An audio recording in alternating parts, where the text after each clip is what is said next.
Hey yo, yo, yo, yo, yo, yo, yo, yo, yo. Hey yo, yo, yo, yo, yo, yo, yo, yo, yo. You know what I mean? What's up? I'm back. It's me, the real Don P. I'm your host of the Black Nomad Wingman. Yizzer, yizzer, yizzer. So today I'm gonna get into a very spicy, very, saucy, very interesting topic. And I don't mean to alarm you, but you need to be alarmed. This episode is gonna be called Everybody is In on It. And it being the scam. And the scam being to extract the resources from your pocket, your wallet, into their bank account. Let's do it. But I'm Don, the Black Nomad Wingman, and all I want to do is help people and the fellow bros who are traveling. And no, we are not passport bros. We are bros with passports. Oh, homie, my little dancer, homie. Let's dance. I spent the past year and a half traveling Latin America, Caribbean islands, Asia, and Europe before that. And the craziest thing is, before this, I would have never imagined I could do this. And the best part is, I did it all on a budget. You dig? I met some of the coolest people with the most wonderful and majestic stories about their traveling journeys. And on this channel, my main focus and goal in this video is sharing extremely useful information. I'm gonna tell you how to protect your peace, your heart, and more importantly, your wallet. Let's get into it. And please, like, share, and subscribe. So, now that I got you here, let's get into it. You know what I mean? The point of this is to really put you on point. You know what I mean? Like, I'm not gonna say point again. What are you, Pointy Pointerson? Nah, though. This is the thing, right? So, like, when you go to different countries and you meet different people, and say you find a woman you're attracted to, and you start to notice little patterns about the attraction, right? And you start to notice that different people are trying to validate different actions to you that this woman is taking. You know what I mean? So I think a lot of men overlook this and they view it as a sign that they should maybe trust this person. But that's not always the case, and that's not always true. And that's why I say everybody is in on it, because, everybody is in on this. And I'm gonna go deeper. This is just part one to this topic. I didn't wanna go and be long-winded about this today. So I'm just gonna go for about 20 minutes and really discuss this with you guys and really touch the surface of this. But it gets deeper than this even. But so right now, I'm just gonna go with the surface level of how everybody is in on it. Because say you travel to a country and you leave the club with the girl, right? And your Grab driver pulls up, and your Grab driver and that girl is speaking in their language. You have to interject or maybe say something. I mean, it sucks, right? Because you're like the third party out. But I think, especially if you're in a country where they speak English as well, like say if it's the Philippines and your Grab driver and this girl is talking in their language, like Tagalog or Cebuano or something like that, you want to ask them to speak English, because it's kind of disrespectful to be having these conversations in front of you and excluding you. You know what I mean? It sucks, right? So when you're in other places, Japan, Thailand, Vietnam, Laos, India, you go to these places, I mean, even Colombia, Latin America, all these places where English isn't the predominant language, Italy, Europe, Eastern Europe, Poland, any of these places, you have to kind of interject yourself if you're, say, again, in that scenario where you're in a Grab car, you're with the driver and the girl that you're with, and they're talking in their language. you have to interject yourself because you don't know what they're talking about. This could be like the 5th to the 10th time that girl has rode in that Grab with a guy. You could be the 5th guy, you know what I mean? You could be the 10th guy in that car. So you have to like ask them if they can speak English.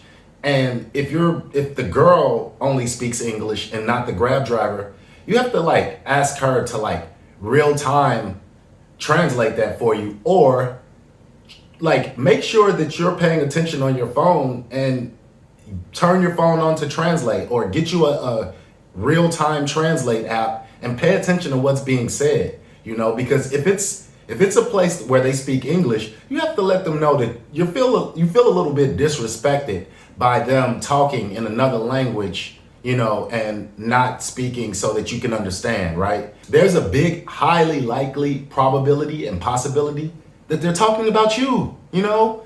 They're talking about the last guy she was in that Grab with, the next guy she's gonna be in that Grab with, or what time she's gonna leave your place and what time he can come pick her up to take her to some other guy.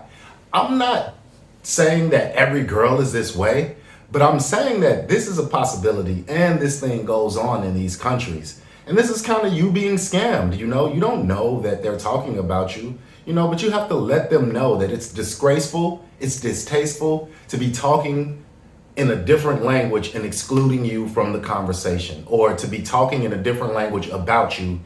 You know what I mean? Because it's just disrespectful, honestly. You know, it's all of the disses, and it's a big diss. You know what I mean? So like, you have to speak up for yourself. You have to like, you know, say you go to a bar where you meet girls, you meet the girl, you take her home, you know what I mean? You bar fine her or whatever happens, you take her home and she's talking to this Grab driver. You know, you have to like say something. You can't just allow these things to occur, because then you just become the person that they feel they can take advantage of whenever they want to, right?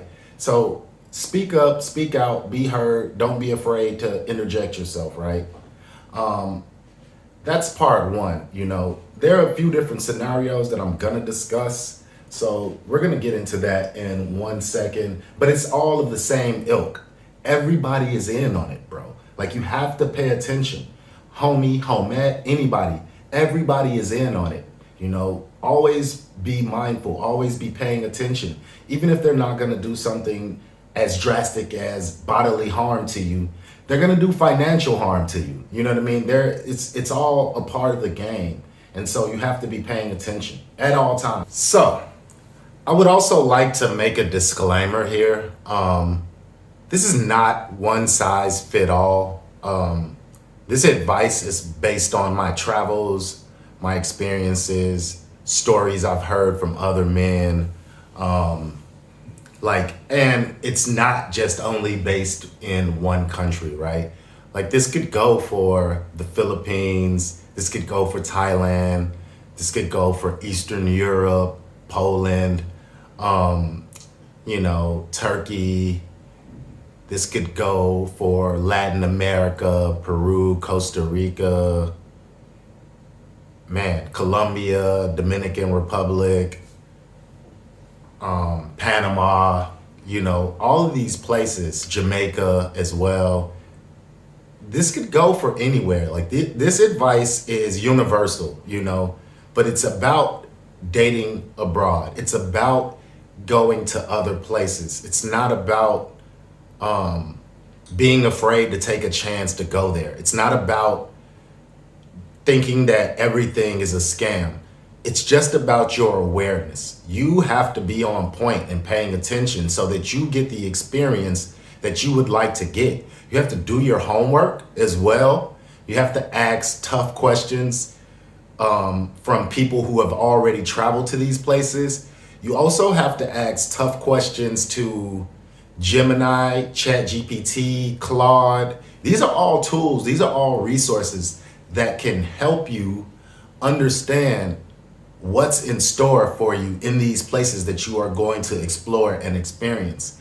You need to figure these things out, you know, because it's not recommended to figure it out only after you've been scammed, only after you've had a bad experience.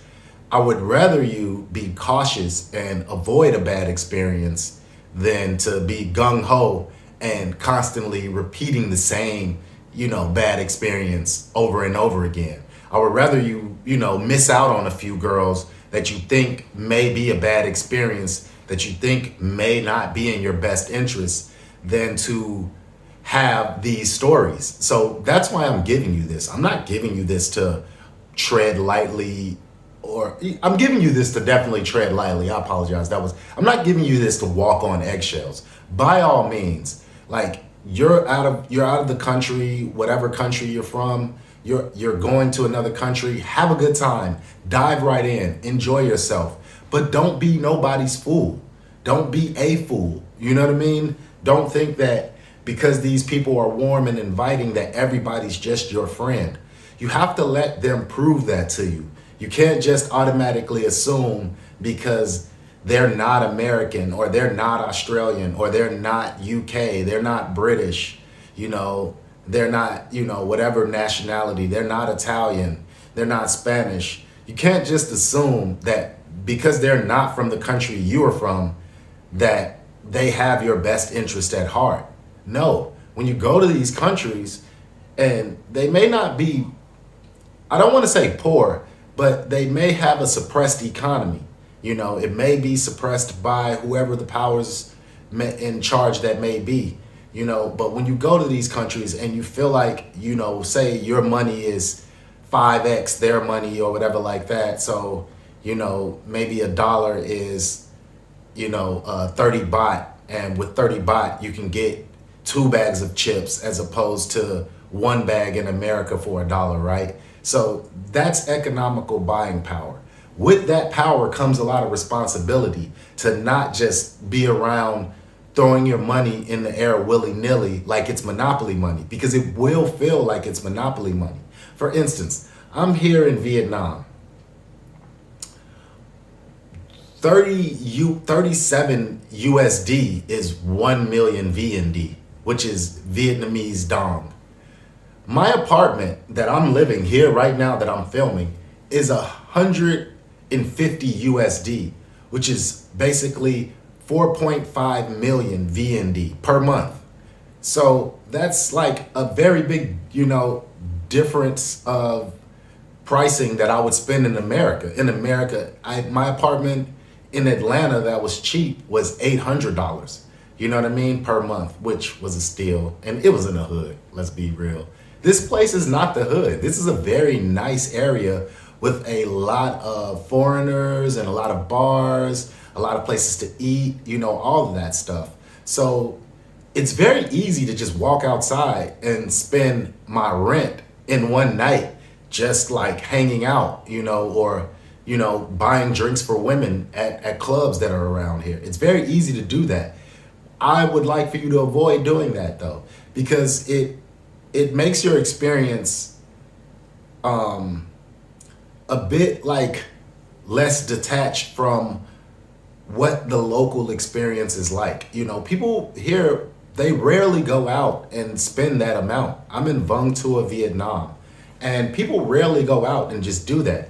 Don't get me wrong, there are people that do have the money to spend that way, but most people don't, and they still have the same amount of fun that you have, and they don't spend, their week's salary on just going out and buying a few drinks for people and having a meal or two, So I'm here to help you understand that everybody is in on it, and it being to extract those resources from you at a higher rate than what the locals spend, right? So you're not gonna get a crazy local discount for everything, but there are some things that you should get a local discount for, or you should get local price for, and you should pay attention to these things so that you can maybe lengthen your trip. Maybe you're going somewhere and you're like, oh, I only have enough money to stay here for a month.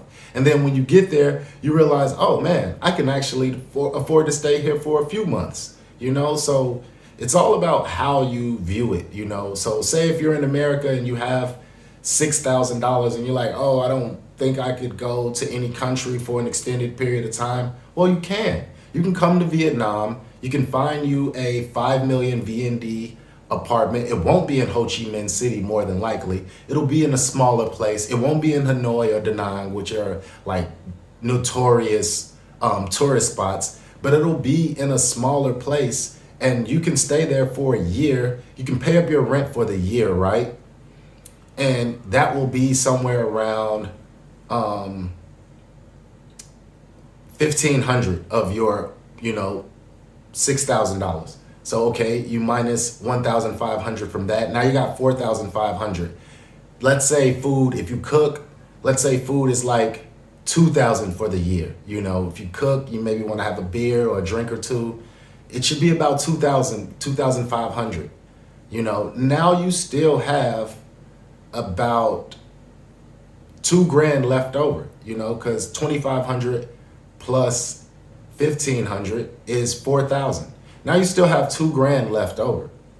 So you can make some good decisions, and I'm going to be showing you step by step how to, make sense of it. Because, you maybe want to come here and change your life for a year or something, or work out every day for a year, or, get away from drinking alcohol and, smoking cannabis or something. Who knows, but the point is, there are ways to make your stay better for yourself economically. And everybody is in on it, being that everybody wants you to spend as much money as possible so that you go back home and then you come right back and you're spending again. It's like the casino, and the house always.